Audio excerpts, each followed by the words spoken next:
नमस्कार, विंध्य भारत में आपका स्वागत है। मैं हूं आपके साथ दीप्ति। आइए शुरुआत करते हैं खास खबर के साथ। पंचायत चुनाव को लेकर क्या सोचती है अनूपपुर जिले की जनता, देखिए अनूपपुर से विंध्य भारत की रिपोर्ट। हमारी टीम में नेताओं, बुद्धिजीवियों, पत्रकारों से बात की। नमस्कार, आप देख रहे हैं विंध्य भारत। मैं जावेद अंसारी राजेश विश्वकर्मा के साथ मैं मौजूद हूं अनूपपुर में। मध्य प्रदेश छत्तीसगढ़ की सीमा, इसके बाद सीधा शर्त है छत्तीसगढ़ लग जाता है। यहाँ पर अभी जैसा मैं सुन रहा था, मैकल पर्वत श्रृंखला सबसे प्राचीनतम श्रृंखला है। साथ ही यहाँ नर्मदा सोन जैसी नदियों का उद्गम स्थल भी है। इनकी बातें फिर कभी, आज की तारीख में बात राजनीतिक होगी, बात होगी पंचायत चुनाव को लेकर। पंचायत चुनाव को लेकर मैं भाजपा और कांग्रेस के तमाम साथियों को ये बता दूं कि दोनों पार्टियों ने ओबीसी के आरक्षण के डर से, वोट बैंक खिसकने की वजह से साफ तौर से साथ आने का फैसला किया है। महत्वपूर्ण सवाल है, सबसे पहले तो पंचायत चुनाव को लेकर आप क्या सोचते हैं? जो ये पंचायत का यहाँ नोटिफिकेशन हुआ है मध्य प्रदेश राज्य निर्वाचन आयोग की तरफ से, वो मुझे ऐसा लगता है कि बिल्कुल ही बिना तैयारी के ही ये नोटिफिकेशन किया गया है। जैसा कि आप देख रहे हैं, ऐसे कई पिटिशंस जो है अभी हाई कोर्ट में और साथ में सुप्रीम कोर्ट में पेंडिंग है, और कुछ में अभी माननीय सुप्रीम कोर्ट ने डायरेक्शंस भी दिए हैं, जिसमें से आपने अभी एक मुद्दा उठाया कि ओबीसी को लेकर के, जिसमें स्टे कर दिया उन सीटों को और उसमें रीनोटिफाई करने के लिए बताया गया है। तो मेरा इसमें भी अभी इसमें लग रहा है कि काफ़ी कुछ अभी भी गुंजाइश है, जिसमें कि सोचा जा सकता है। हमें तो ये लगता है कि ये भी निर्देश जो अभी सुप्रीम कोर्ट की तरफ से आए हैं, उसमें भी संविधान के मंशा की अभी तक पूर्ति नहीं हो रही है, क्योंकि ओबीसी के जो सीट्स हैं उसको स्टे कर दिया। मैं रोकूंगा। देखिए, सुप्रीम कोर्ट ने तो डिसीजन दे दिया, डिसीजन दिया, जो भी वहाँ पर तथ्य रखे गए होंगे उसके आधार पर डिसीजन दिया। आपने अपने साथी का आरोप सुन लिया होगा। ये बताइए, ये आरक्षण अगर प्रॉपर तरीके से होता 14 क्यों, 19 क्यों नहीं, 14 ही क्यों? देखिए, क्या है कि सरकार को चुनाव कराना था, चुनाव बहुत समय से डिले था, चाहे नगरीय निकाय का चुनाव हो चाहे ग्राम पंचायत का चुनाव हो। कांग्रेस की जो 15 महीने की सरकार थी तो उन्होंने कोई ठोस निर्णय नहीं लिया। अब चूँकि जनप्रतिनिधि और क्षेत्र में विकास कार्य हो नहीं रहे, तो सरकार की मजबूरी थी कि उसी आरक्षण पे चुनाव कराना। लेकिन हमारे कांग्रेस के मित्रों ने उस पर ऑब्जेक्शन किया, कोर्ट गए, कोर्ट ने इनको, हाई कोर्ट ने उनको सुप्रीम कोर्ट भेजा, सुप्रीम कोर्ट ने लथाड़ा, फिर उनको हाई कोर्ट आए। अब हमारी सरकार चाहती है कि पिछड़ा वर्ग किसी प्रकार की उपेक्षा न हो और उसी आधार पर चुनाव हो। आपने सुन लिया होगा आपकी बात, पिछड़ा वर्ग की उपेक्षा न हो, सरकार चाहती है चुनाव। क्या आपको भी लगता है कि शिवराज सरकार चुनाव कराना चाहती है? शिवराज सरकार जब से पैसों के दम पे सरकार बनी है, तब से। आपसे सवाल का जवाब लूंगा।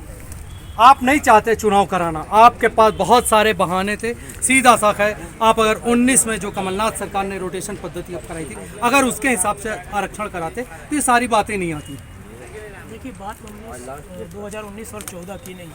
अभी हमारे पत्रकार साथी ने कहा कि सरकार किसी ने चुनाव टालना चाहा, ऐसा कुछ भी नहीं है। देश के अंदर या पूरे विश्व के अंदर कोरोना की जो महामारी है, उससे कोई वंचित नहीं रह गया। हजारों लोग, लाखों लोग मारे गए, और वर्तमान में जो अभी कोरोना का जो प्रकोप फिर से आ गया है, चुनाव तो आगे पीछे भी हो सकते हैं, लेकिन मनुष्य के जीवन से बढ़कर कुछ भी नहीं है। जान है तो जहान है। हम चाहते हैं सरकार चुनाव हो, और हमारे प्रयास से भी चुनाव होना चाहिए।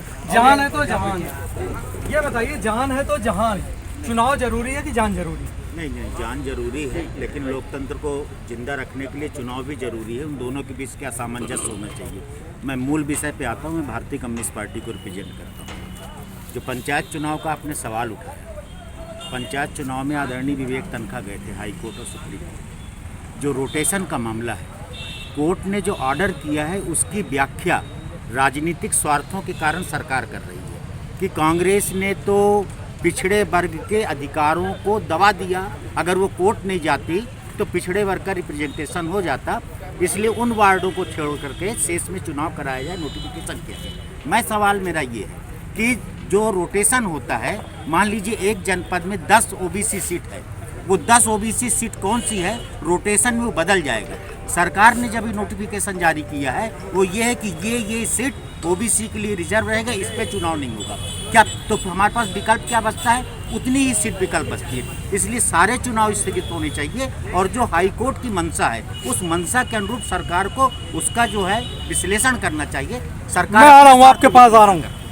सारे चुनाव कैंसिल होने चाहिए, हाई कोर्ट सुप्रीम कोर्ट की जो मंशा है उसके आधार पर चुनाव होना चाहिए। क्या आपकी सरकार ऐसा कुछ करेगी? देखिए, देश के अंदर जो स्थिति है तो कांग्रेस और अन्य राजनीतिक दल के लोग यही चाहते हैं कि चुनाव न हो, आपस में लोग लड़ते रहें, लेकिन प्रजातंत्र में चुनाव एक व्यवस्था है। हमारी सरकार चाह रही थी इसलिए आचार संहिता लगा और चुनाव की तैयारियां हो गई। देखिए, सीधी सी बात है, मैं इसी सवाल को आगे बढ़ा रहा हूँ। मेरा सवाल ये है, आपने विवेक तनखा का भी किसी ने नाम लिया। विवेक तनखा ने आरक्षण की बात ही नहीं की थी, जो जिस आधार पर आप लोग विवेक तनखा का नाम लेके चुनाव रोकने की कोशिश कर रहे हैं। सीधा सा मतलब था, आपका कोई भी वकील, सरकार का कोई भी वकील कोर्ट में प्रस्तुत ही नहीं हुआ। देखिए, ये प्रस्तुत होने की बात नहीं थी। कांग्रेस के हमारे मित्रों का जो इनकी बातों से बिल्कुल सहमत नहीं है। जैसा मैंने पहले भी कहा है कि देखिए यहाँ पर 3-4 चीज़ों का वायलेशन हो रहा है।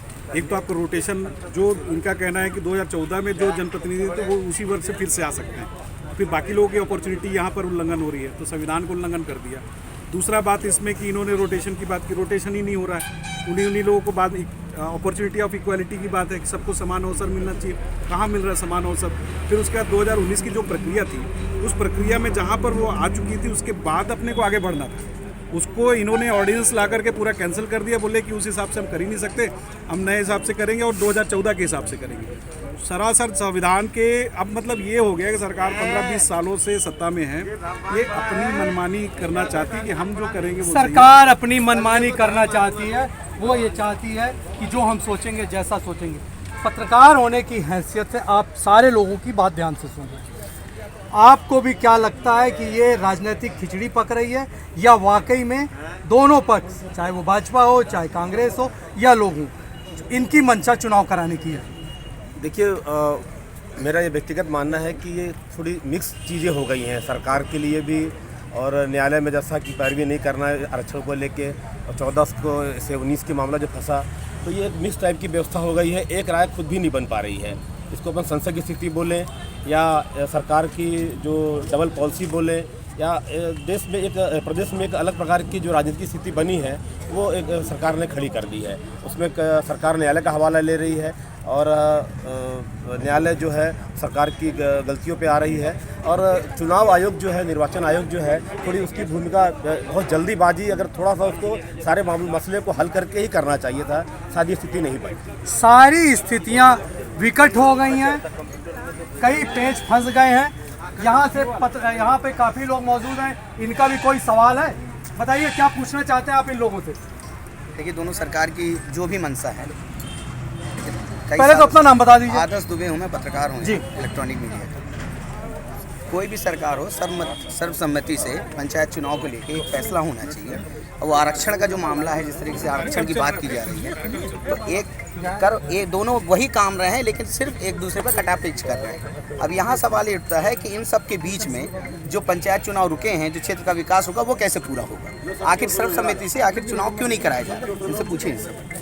सीधा सा सवाल है, जैसा कि अभी आपने सुना कि जब आप लोगों में सहमति है, पूरी विधानसभा सहमत है चुनाव कराने को लेकर, फिर क्या वजह है? ये मेरे पत्रकार साथी का सवाल है। जिस गंभीरता से सवाल है, उसी गंभीरता से इसका जवाब चाहिए मुझको। देखिए, चुनाव से कोई नहीं भाग रहा, कोई चुनाव ऐसा नहीं, कोई चुनाव नहीं कराना चाहता। हम तो चुनाव की तैयारी कर लिए थे और चुनाव होने जा रहे थे। हमारे विपक्ष के लोगों ने जाकर कोर्ट में दरवाजा खटखटा ऑब्जेक्शन की, इसका चुनाव स्थगित हो गया। आप कहीं भी उठा कर देख लीजिए, पूरे मध्य प्रदेश की बात नहीं करूँगा, तो जहाँ जनप्रतिनिधि चुनाव नहीं, वहाँ की शहर की स्थिति और गाँव की स्थिति बहुत दयनीय हो चुकी है। क्योंकि आम नागरिक इसलिए परेशान है क्योंकि उनके पास कोई जनप्रतिनिधि नहीं है। सरकार की मंशा से जल्द से जल्द चुनाव हो जाए और लोगों को उसका लाभ मिले, क्योंकि नए रोस्टर पे 2019 अभी भी कुछ नहीं बिगड़ा है।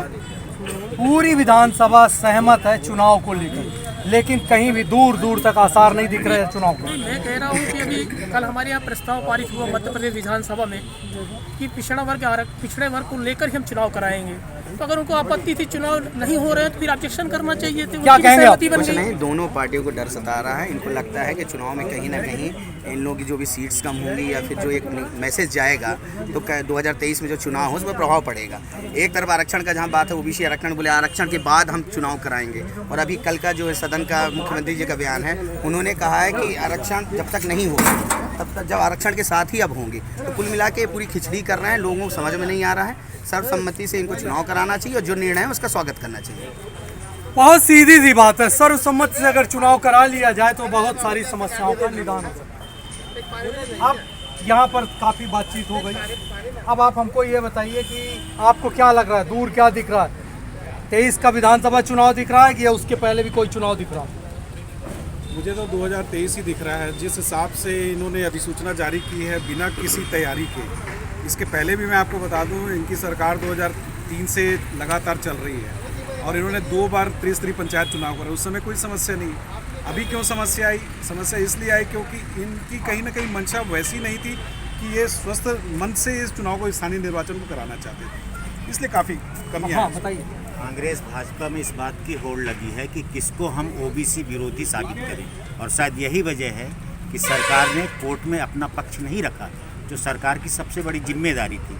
अब वो विधानसभा में बोल रही कि कांग्रेस ओबीसी विरोधी है और कांग्रेस बोल रही नहीं भाजपा ओबीसी विरोधी है। ना तो आप कांग्रेसी ना आप भाजपाई, आपका साफ तौर पे कहना है कि दोनों लोग एक दूसरे को यस दोनों अपॉर्चुनिस्ट हैं और दोनों चाहते हैं कि किसी तरीके से जनता के बीच में ये संदेश जाए कि यह आरक्षण के विरोधी हैं, ये ओबीसी के विरोधी। ये आरोप आप पर है।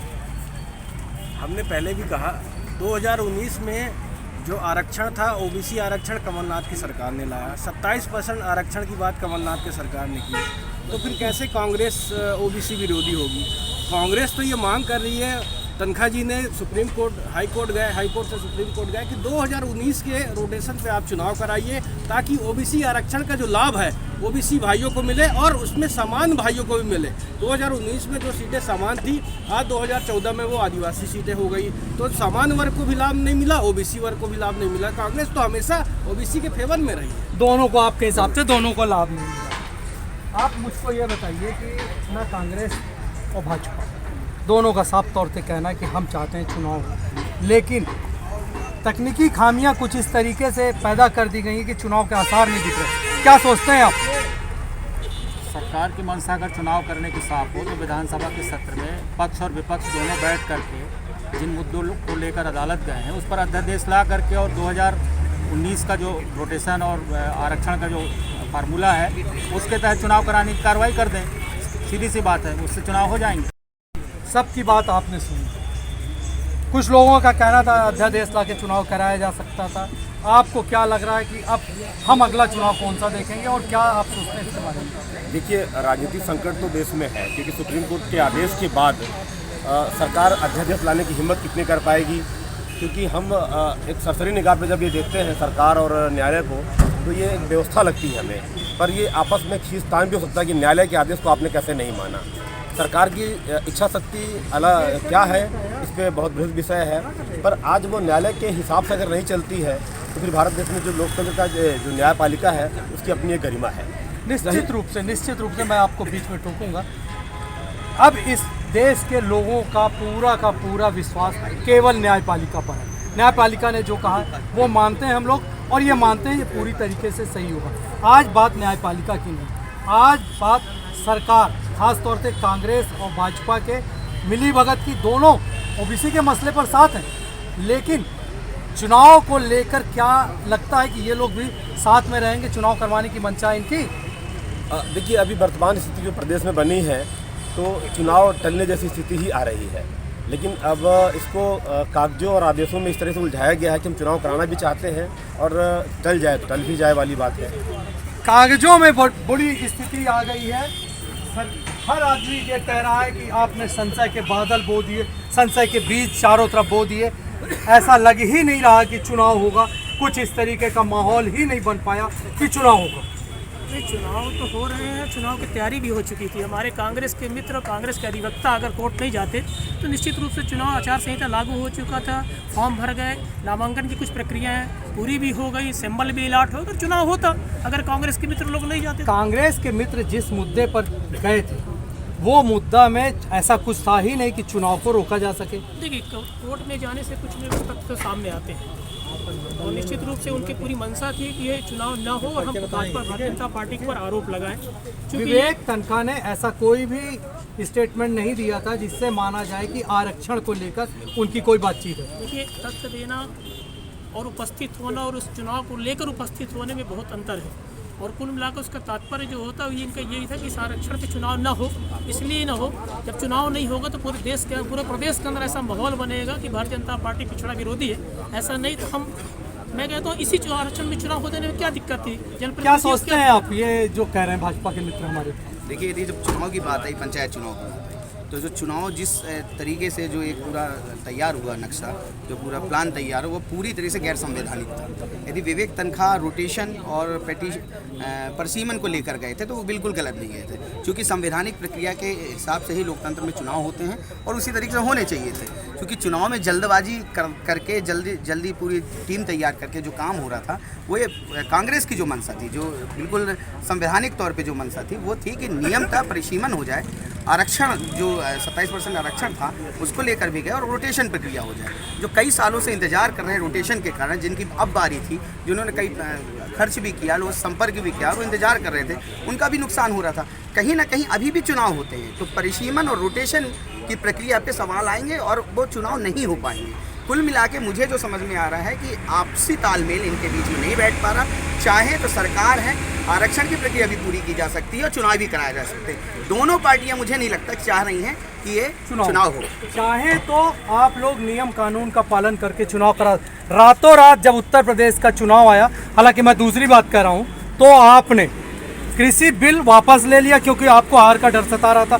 तो क्या कुछ ऐसा मध्य प्रदेश सरकार नहीं कर सकती थी? मध्य प्रदेश सरकार तो सही वर्गों के लिए आज भी खड़ी है। कोर्ट में गए, चुनाव की प्रक्रिया पड़ी और डेट बढ़ते गए और 3 तारीख की सुनवाई भी और 6 तारीख को वोटिंग है।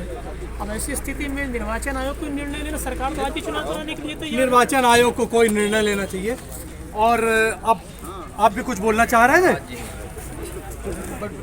वक्त अब काफ़ी लंबा हो चुका है इस बहस को जारी हुए। अब मैं आप सबसे अंतिम कमेंट्स चाहूँगा। अंतिम कमेंट्स एक लाइन में।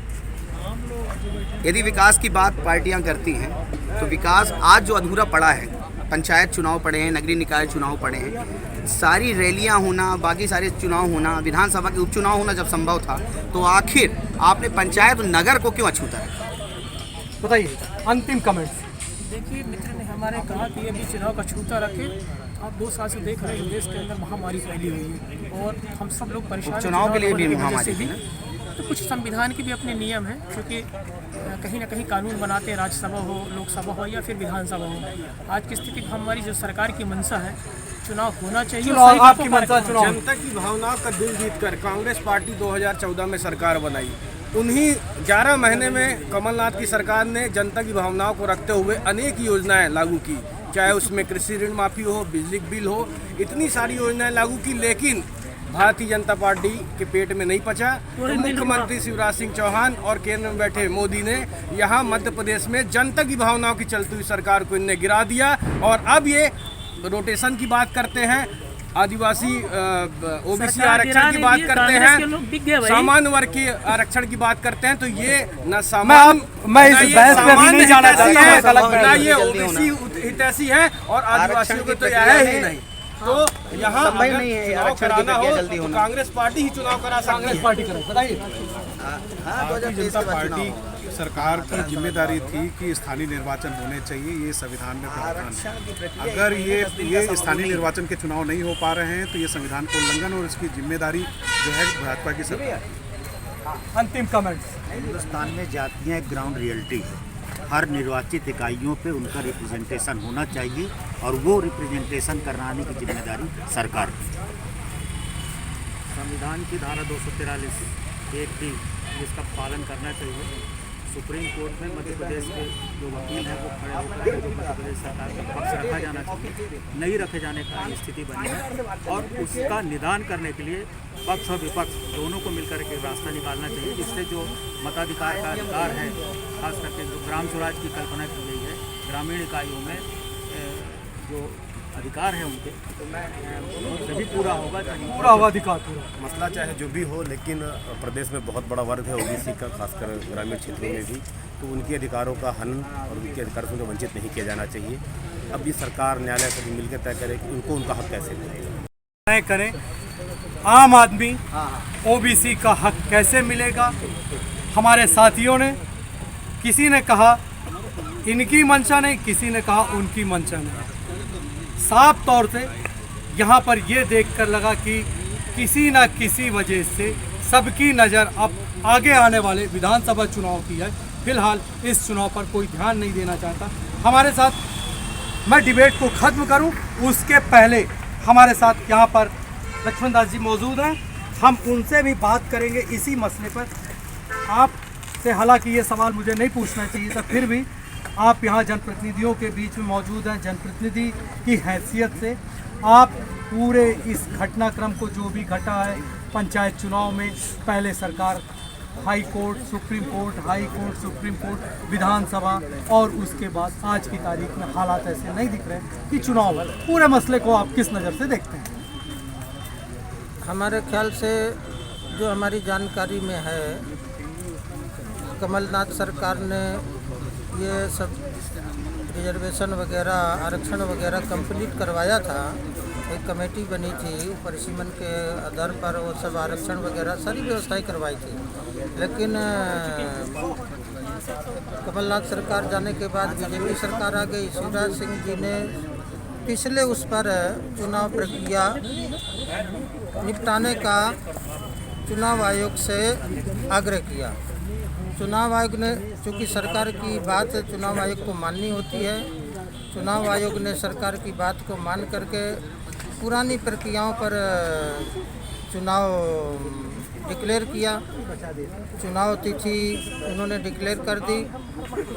कांग्रेस के लोग नहीं चाहते थे कि पुरानी पद्धति पर, पुराने आरक्षण पर चुनाव हो, क्योंकि उस पर लोगों ने काम किया, नया आरक्षण हो चुका था। तो कांग्रेस के लोगों का ये था कि नहीं, नए आरक्षण पर चुनाव होना चाहिए। इसलिए कांग्रेस ने कोर्ट का दरवाज़ा खटखटाया और कोर्ट ने भी कहीं न कहीं कांग्रेस की बात पर सहमति जताई कि आप यथाउचित जो संविधान के दायरे में आता हो, उस दायरे पर रह करके आप जो है चुनाव करवाइए। तो जैसा कि नया आरक्षण अगर हो चुका था तो नए आरक्षण के आधार पर चुनाव करवाना चाहिए था। अगर नए आरक्षण मानते हैं कि चुनाव होना चाहिए, चुनाव होना चाहिए। अगर पुराने आरक्षण पर दिक्कत है तो नए आरक्षण पर करा लीजिए। उसमें जो दिक्कतें आ रही हैं वो तो सरकार है, वो सारी दिक्कतों का जो है निपटारा करके और आप जो है समय के अनुसार, आरक्षण के अनुसार और चुनाव करवाइए। सरकार अगर चाहे तो अपने आप कुछ अध्यादेश लाए। सरकार की मंशा अगर चुनाव कराने की है तो वो करा सकती है, जबकि पक्ष और विपक्ष दोनों ये चाहते हैं चुनाव हो। अब हमारी नज़र इस खबर पर लगातार बनी रहेगी। आगे देखना है चुनाव होता है या नहीं होता या कैंसिल होता, जो भी होगा हम उसको ज़रूर बताएंगे। वक्त अब आगे बहस को इजाज़त नहीं देता, हमें अब विदा करिए और देखते रहिए विंध्य भारत। फिलहाल के लिए अब तक की खबरों में इतना ही। देश दुनिया की तमाम बड़ी खबरों के लिए बने रहें विंध्य भारत के साथ। नमस्कार।